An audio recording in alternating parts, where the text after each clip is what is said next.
It was nearly 3,000 years ago when the greatest army in the world stood at the gates of Troy.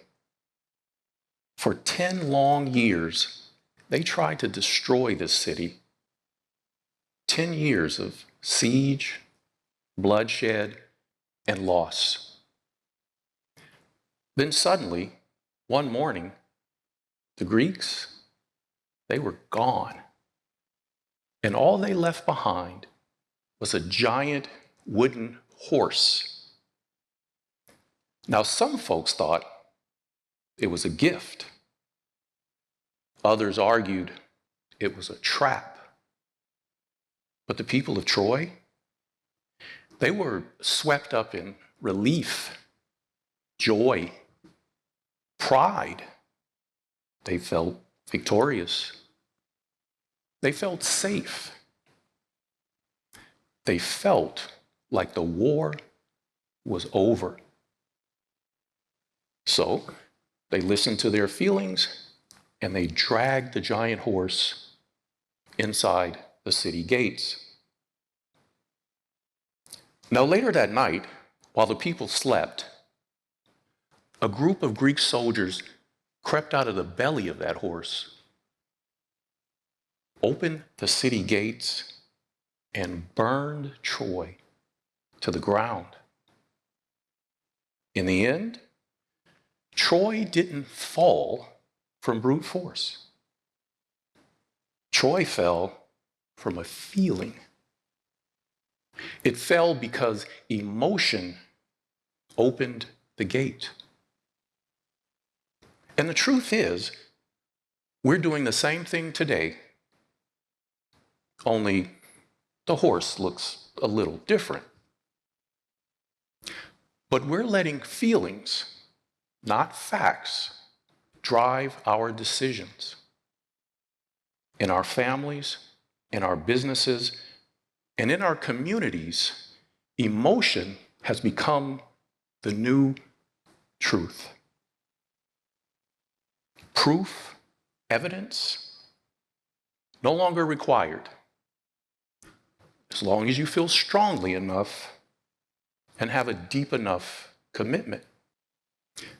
They tell us, follow your heart. Do what feels right.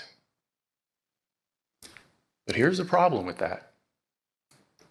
Feelings, they change. And emotions, they can fluctuate moment to moment based on sleep, stress, hunger, hormones, you name it. Yet somehow, we're supposed to trust them to guide our decisions. Remember, the people of Troy didn't fail because they were weak or foolish. The people of Troy failed, well, because they were human. They felt something strongly, and they acted on it without testing it first. Now, this is not to suggest that we ignore our feelings. Rather, it's a reminder to keep them in their proper place. Emotion is a powerful signal, and it should inform our decisions, but not rule them. And if we forget to keep our emotions in check, we'll be the ones opening the gate to our own destruction, just like the people of Troy. So, how do we avoid their fate? Well, for starters, it would be helpful if we understood what emotion is and why it's so incredibly persuasive. Modern science tells us that emotion triggers faster than logic. It bypasses the brain's reasoning centers. And perhaps most importantly, it's contagious. The people around us, they pick up on it. They absorb it and they pass it on, much like a virus. And here's where it gets worse. When we mistake our emotion for intuition, because they are not the same. Emotions are loud and demanding, whereas intuition is quiet and patient. And when we confuse the two, assuming we must be right because we feel so strongly, we invite that Trojan horse right through our gates. And in that moment, we are no longer in control. So the question is, how do we defend the gates without denying the very thing that makes us human? Well, here are 3 strategies that we can all use to help us keep our emotions in their proper place while still maintaining our sense of humanity. Number 1, treat strong feelings like a suspicious package. Don't just accept the gift. Shake it, question it, then wait.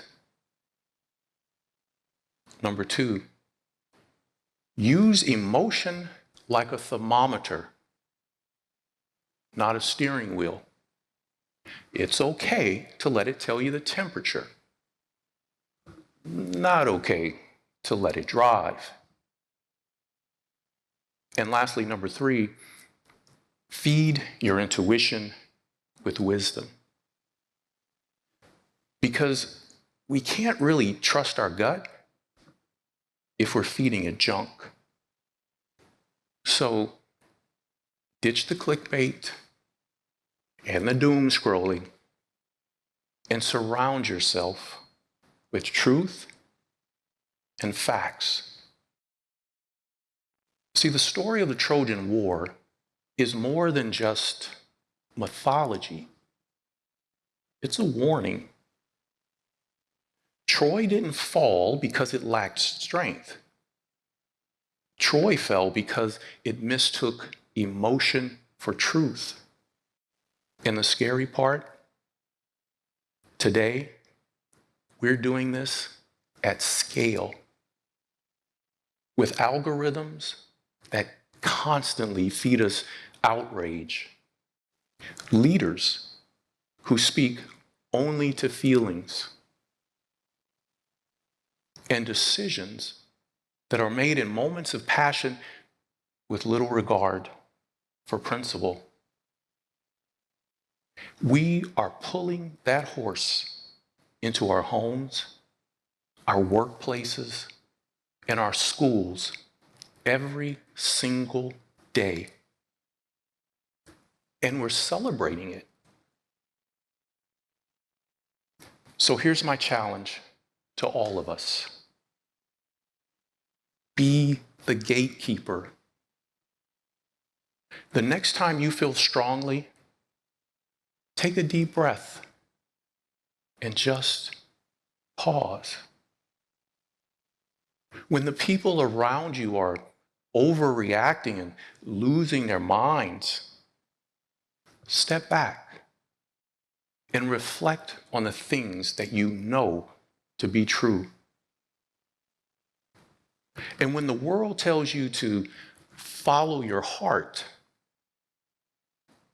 take a moment to hear what your head and history has to say first. Because just like the people of Troy, your future may come down to a single moment of decision. Will you listen to your feelings and allow the horse in? Or will you defend the gate.